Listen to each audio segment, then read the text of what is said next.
continuamos con Notimundo a la Carta.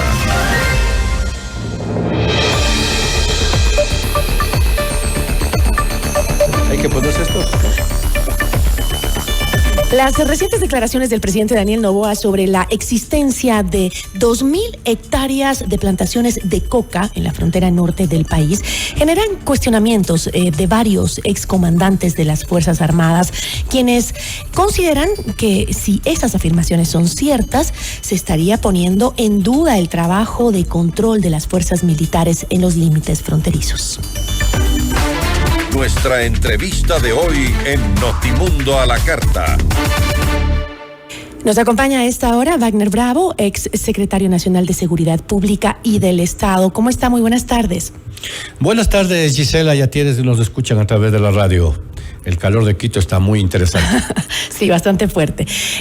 Usted fue uno de los ex comandantes de las Fuerzas Armadas que duda de las declaraciones del presidente sobre la existencia física de estas 2.000 hectáreas de sembríos de coca. ¿Por qué duda? Gisela, cuando el expresidente Moreno decía que en la época del señor Correa ha habido mucha permisividad para que las FARC y pase droga por el Ecuador, yo lo había rechazado. ¿Por qué? Yo fui comandante de la frontera norte, de todas las provincias que tenemos en la frontera norte, y mis soldados, y como lo deben estar haciendo ahora, salían a combatir y a jugarse la vida para darle al Ecuador una soberanía y una integridad territorial sin novedad. Por eso yo soy siempre orgulloso de que las Fuerzas Armadas han tenido un control total del territorio. Pero ahora hay un informe que lo presenta el Departamento de Estado de los Estados Unidos y en el que determina con un análisis geoespacial la posibilidad de que podrían haber plantaciones de hojas de coca. Y esa posibilidad no es cierta. El mismo informe determina de que hay que ir en situ. La única forma de comprobar, hay que estar ahí con los pies de los soldados para decir si ha habido o no ha habido. Mientras tanto queda simplemente una posibilidad. Entonces, para empezar, ¿no es suficiente la información satelital del informe del Departamento de Estado de Estados Unidos para decir que existen realmente esas 2.000 hectáreas de plantaciones de coca? No, Gisela, porque si me permite una parte rápidamente, para hacer inteligencia, las Fuerzas Armadas no actúan con palos de ciego. Fuerzas Armadas actúan con inteligencia. ¿Cómo es ese proceso de inteligencia del Estado? Porque esta inteligencia nos permite saber qué está pasando, montar cursos de acción y determinar qué vamos a hacer.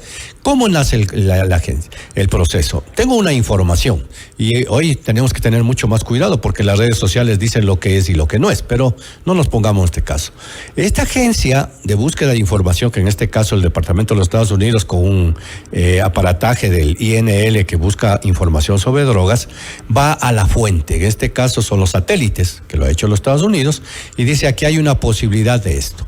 Esa información dada por la agencia pasa al sistema de inteligencia donde se hace un proceso de evaluación de esta información para determinar si es cierto o no es cierto. Pero es solamente una agencia. La otra agencia y la más verídica es la inteligencia humana. ¿Y qué es la inteligencia humana? La que ha ido al sector exactamente y puede decir, sí señor, aquí están las pruebas, así lo hemos hecho. Y yo, ¿por qué tengo una duda? Si se lee el informe en la primera parte, los Estados Unidos o esta agencia determina de que se han encontrado entre 2 y 17 hectáreas de cocaína, tanto en Mataje cuanto en Sucumbíos, pero ellos derivan a que podrían ser 2.000. Y entonces la pregunta que yo me hago es, ¿de dónde sacaron los 2.000?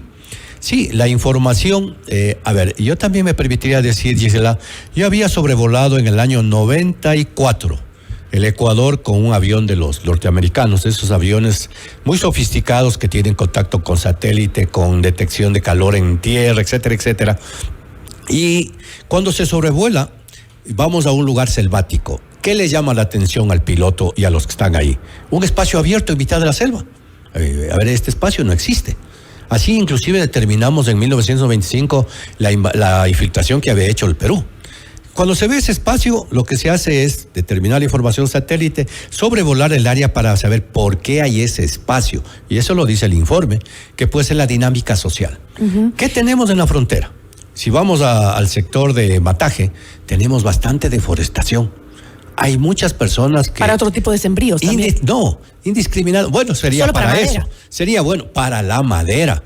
Y yo había reportado cuando era comandante del norte una gran cantidad de deforestación, pero también tenemos las plantaciones y la deforestación que se hace, por ejemplo, para la palma africana, que está dando trabajo en la frontera. Entonces, si nosotros tenemos una deforestación, tenemos que saber por qué se lo hizo. Y ahí hay otra novedad, Gisela.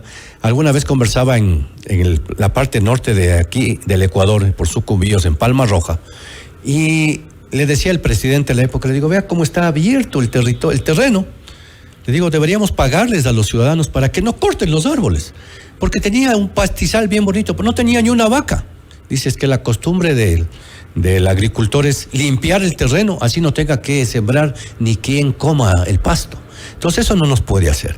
Lo que dice el informe ahora es que por esa dinámica es posible que haya en diferentes lugares de la selva unos espacios verdes que ellos potencialmente dicen que pueden ser sembríos de coca. Ahora, pero como usted lo planteó, el mismo informe al que alude el presidente de la República sugiere la verificación in situ, es decir, que las Fuerzas Armadas vayan y verifiquen que sí, que estas son plantaciones de coca las que ha determinado el informe del Departamento de Estado de los Estados Unidos.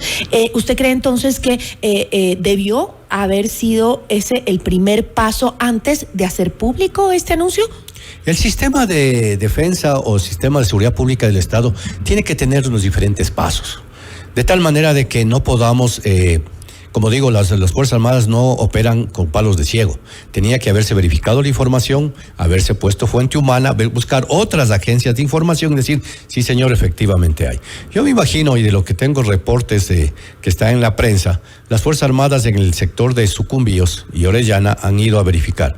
De cerca de 60 puntos han encontrado uno. ¿Y por qué se encuentra esto? Que también lo dice el informe, Gisela. La gran cantidad de plantaciones de coca que hay en la frontera sur de Colombia, si uno sobrevuela en el helicóptero, está el río Mataje o está el río San Miguel, al otro lado se ve como que tuviéramos plantas de banano. Sí, tranquilamente. Y si no, vayamos al destacamento de Chical, del destacamento de Chical que está en una parte alta del Ecuador, al otro lado, porque hay una línea de vista a 200 metros, ahí está la amapola. Sí, o sea, no podemos negar eso. Y esa zona es posible inclusive que algún rato por el viento, como dicen los agricultores, venga la semilla y esté en la línea de frontera. Pongamos eso. Pero eso no generan 2.000 hectáreas. Pero eso no llega a ser 2.000 hectáreas. Por eso es que dudamos.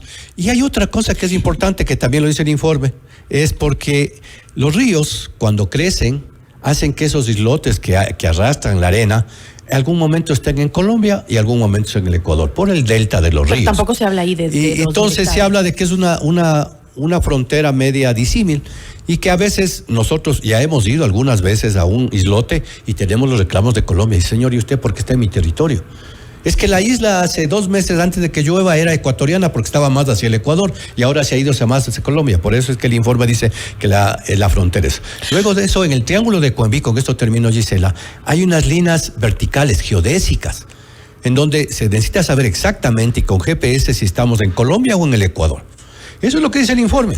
Pero yo no creo que el señor presidente nos diga públicamente si existen 2.000, cuando el mismo informe lo dice que es potencial. Ahora, si es así como usted nos está planteando en este momento, ¿por qué razón las Fuerzas Armadas hasta el momento no se han pronunciado al respecto? Porque Fuerzas Armadas también hace un proceso, hay una disposición del presidente, máxima autoridad de las Fuerzas Armadas, no comandante en jefe, ese cargo no existe en el Ecuador, que ha dispuesto a que se vaya a verificar y a destruir. Yo me imagino que deben haber dado un plazo con un objetivo y una misión, y me imagino que en 1 semana, 2 semanas nos podrán decir si efectivamente de todos los puntos que han entregado en el informe el Departamento de los Estados Unidos exactamente existía o no existe. Ese es el informe que estamos esperando. Pero como digo, confío en que los soldados tienen el control total del territorio nacional. Porque si es que, entonces, si lo entiendo, si es que es real que existen en el país físicamente esas 2.000 hectáreas de plantaciones de coca, eso quiere decir que ese desplazamiento que se ha hecho de nuestras Fuerzas Armadas al control de las cárceles y las calles del país están, dejando un poco sin resguardo a nuestras fronteras, porque Colombia se está metiendo? Es posible, Gisela. Recordemos que el narcotráfico, la minería ilegal y todos los males que tenemos hoy día en violencia no son de nuestros delincuentes criollos. O sea, no es que yo mañana digo, hago una banda y estamos listos. Tengo que tener quien me venda la droga y a quién le voy a vender la droga. Entonces, esos grandes carteles que están en México o en otros mundos tienen una estrategia. Por eso en algunas entrevistas yo he dicho, ¿y por qué están en Quito? ¿Por qué están en Quito? ¿No será que quieren distraer las fuerzas? Para que si estamos haciendo presión en Manabí, estamos haciendo presión en el Guayas o en el Oro, bueno, ahora dediquémonos a Quito para que nos dejen libre a donde ellos, entre comillas, exportan la droga. ¿Y qué son? Puerto de Manta, Puerto de Guayaquil, Puerto del Oro. Y luego de eso, la misión fundamental de Fuerzas Armadas es defensa de las fronteras y la soberanía nacional. Pero, oh, sorpresa, que tenemos ahora nosotros cerca de 7,000 hombres, o no sé si más, en el control de las cárceles. ¿Y dónde está la institucionalidad del sistema de rehabilitación social? Ya son 8 meses. En 8 meses ya deberíamos haber hecho un fortalecimiento. Estamos en las hidroeléctricas. Eso lleva gente. Entonces, en vez de estar en la frontera, estamos en Larcón, en la minería ilegal. Pero entonces sí cabe la posibilidad de que el productor más grande del mundo de cocaína, que es Colombia, esté viendo Ecuador como un posible terreno de producción también. Es muy posible, por eso la gran preocupación de ser efectivo. ¿Quiénes somos los culpables, Gisela? Nosotros, porque estamos empleando a quienes son responsables de la línea de frontera y de controlar la frontera en otras actividades. No puede ser posible de que las instituciones del país sean débiles. Voy a poner el caso de Policía Nacional. Si la Policía Nacional, que ha sido sobrepasada, necesita ser fortalecida, fortalezcámosle para que no esté el apoyo de las Fuerzas Armadas. Solución, hagamos una reforma a la Constitución para que las Fuerzas Armadas apoyen. En economía se habla de que las necesidades son ilimitadas y los medios son limitados. El pie de fuerza. En Colombia está un informe recién sacado de defensa de varios países, es de 460,000 personas. Para supuestamente 20,000 guerrilleros o el ELN o estos delincuentes narcotraficantes. El pie de fuerza en el Ecuador de Fuerzas Armadas son 40,000. Y les queremos emplear en todo. ¡Qué bueno! Porque así ha sido la función de Fuerzas Armadas. Hemos estado en todo. Pero también los recursos son ilimitados. El otro día conversaba en la selva especialmente, porque de los 740 kilómetros, Gisela, que tenemos, yo no sé si sean 400 de selva. Y la única forma de hacer con eso es traer los helicópteros. Tener helicópteros para movilizar a la gente rápidamente. Pero si eso no se les da y no se fortalecen las capacidades estratégicas de Fuerzas Armadas, no se trae las reservas para otro tipo de actividades que no sean combate, no se fortalece el pie de fuerza, le seguimos empleando las Fuerzas Armadas, posiblemente están débiles las líneas de frontera. ¿Y por qué estamos con esta novedad? De ser las 2,000 hectáreas, que no creo que sean, pero supongamos que fueran, quiere decir que hay que fortalecerle a las Fuerzas Armadas para que cumplan su rol fundamental, que lo están haciendo muy bien en otras actividades de las que no están preparadas, pero para eso están. Ahora, Wagner, el también excomandante de las Fuerzas Armadas, Luis Altamirano, considera que esta noticia tiene un enfoque político. ¿Usted cree que es así? ¿Que podría tener un trasfondo político? Podría ser, porque ahí yo, más que un enfoque político, yo digo, el equipo del señor presidente debería asesorarle de la buena manera.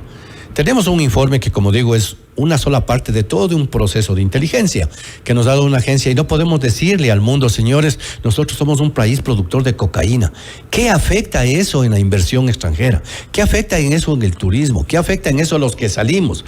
Hace algunos años, ya 20 o 30 años, fui a Miami y cuando quería hacer una inversión me dijeron, no señor, usted viene de ese país en donde la moneda ya desaparece, que ya no sirve para nada en la época del 98, 99. Ese es el mal que causamos.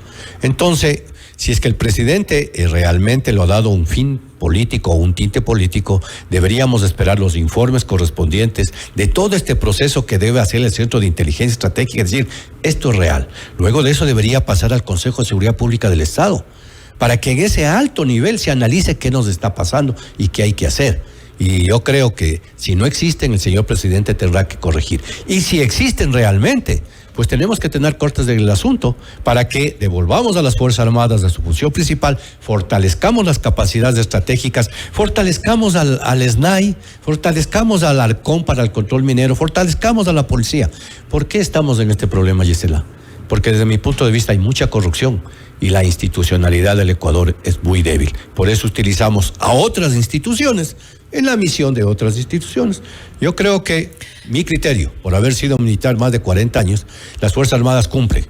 Y espero que no sea así, porque si no también tendríamos que en un determinado momento saber qué pasó. Pero en la situación que estamos, y rápidamente, usted como ex secretario nacional de seguridad, ¿no hubiese hecho lo mismo, sacar a los militares a las calles? No, porque el año pasado recordemos que en el gobierno del anterior presidente teníamos 1.800 agentes penitenciarios. Les dejamos con 3.600. Comenzamos a fortalecer. Comenzamos a cambiar el sistema y la administración del SDAI. Yo había pedido... Pero hasta el día de hoy siguen siendo las cárceles centro de delincuentes de planificación de delitos. Por eso es, Gisela, que hay que tener un concepto integral de la violencia. Está en peligro la seguridad nacional. ¿Y qué quiere decir eso? Que si nos ganan, como decía Pancho Huerta, está en peligro la democracia. No hay una cultura de paz, no hay una seguridad integral. Entonces no es cuestión, y lo creo que lo están haciendo coyunturalmente bien el presidente, pero coyunturalmente. No hay soluciones a largo plazo. Tiene que haber una política de largo plazo que nos permita en 5, 6 o 10 años. Esto que llegamos ahora no es producto del gobierno anterior ni de los atrás, es de hace 20 o 30 años que no se tomaron las acciones. ¿Cuánto nos va a tocar? Hemos perdido ya una generación, no perdamos otra generación. Hagamos un plan para que el nuevo presidente en mayo, sea el mismo que se reelija o cualquier otro, diga, oiga, en el gobierno anterior hicieron esto, yo voy a seguir. Pero si estamos en un continuo renacer, vamos siempre de cero, no puede ser posible. Con eso me voy a tener que quedar porque ya tenemos que cerrar. Le agradezco muchísimo. Gracias, Gisela. A mis Fuerzas Armadas y a los soldados, yo sé que están cumpliendo de la mejor manera y esperemos que haya el apoyo de todo el pueblo ecuatoriano. Muchas gracias. A usted, muchísimas gracias. Nos acompañó Wagner Bravo, exsecretario nacional de Seguridad Pública. Notimundo a la carta.